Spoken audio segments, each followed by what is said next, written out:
I'm Chella Arnott. I'm a student at Oak Bay High School. This term, in Miss Watson's English 9 Block 2 class, we've been learning about First Nations culture.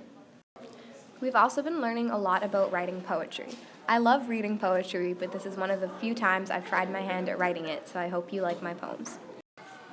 Creature of the wind, creature of the water, born in the depths and made for the sky. The dragonfly knows what it means to change. Like a dragonfly nymph, you are waiting for your wings as you undergo your own metamorphosis. The symbol that I chose is the dragonfly. In First Nations culture, the dragonfly represents a great change in somebody's life. This is because dragonflies mature from nymphs to adult dragonflies throughout their life. I really kept in mind the theme of change when I was writing this poem. In the last 4 lines, I use similes and metaphors to compare a person to the change that a dragonfly undergoes, or to compare a person to a dragonfly nymph.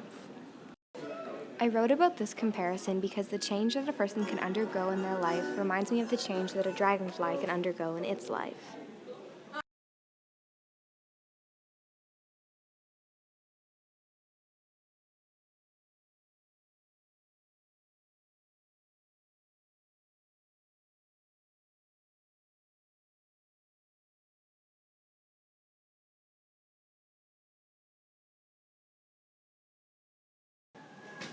A raven, a thunderbird, embodied in movement. Everything is blurred, the world is translucent. Guided by the drumbeat, words are not needed to make this story complete. In a tradition that has been passed down undeterred, dance is a way for legends to be seen and not heard. Dance is a vital art form in many First Nations communities, and it is showcased at a lot of different events within their society, including the potlatch. Being a dancer, I wanted to write about a topic that I could relate to for this poem. In the lines, everything is blurred, the world is translucent, I wanted to describe how when a dancer is performing, sometimes the crowd and the world around them can seem completely blurred and like it doesn't really exist, so that they only focus on their performance. In First Nations art, both visual arts and storytelling are very prominent. I think that dance is a really interesting way to mix both of those, and it's a very important tradition to keep alive.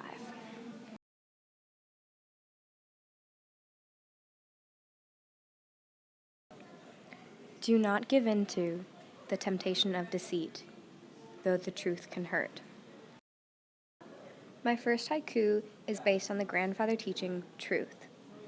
The idea around this poem is that it's always important to be honest, even when it's a lot easier to tell a lie. A sheep amongst wolves, birds flying with broken wings. You, a fearless heart.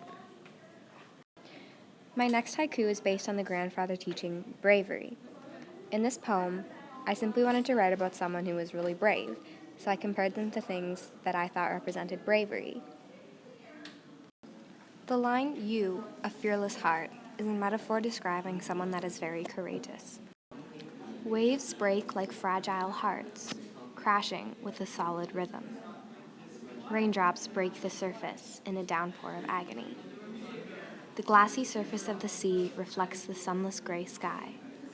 It seems as though the downpour will continue forever. The tempest never stops.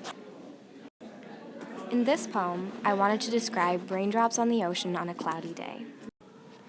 In the beginning of this poem, I use a simile to compare the breaking of waves to the breaking of hearts. Later, I use the metaphor, a downpour of agony. This is to create a mood of sadness.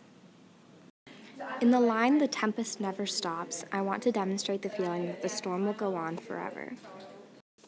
Sun, vivid, rich, glowing, shining, renewing. Light, fire, darkness, night. Chilling, calming, looming. Silent, neutral. Moon. For my last poem, I decided to write a Diamante poem. I based this poem off the drum that Starla Anderson brought in when she came to talk to us. The drum represented a sun and a moon. Thank you for listening to my projects.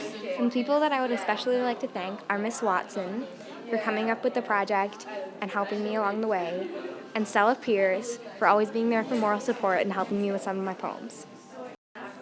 I had a really interesting experience making this project, so thanks again for listening.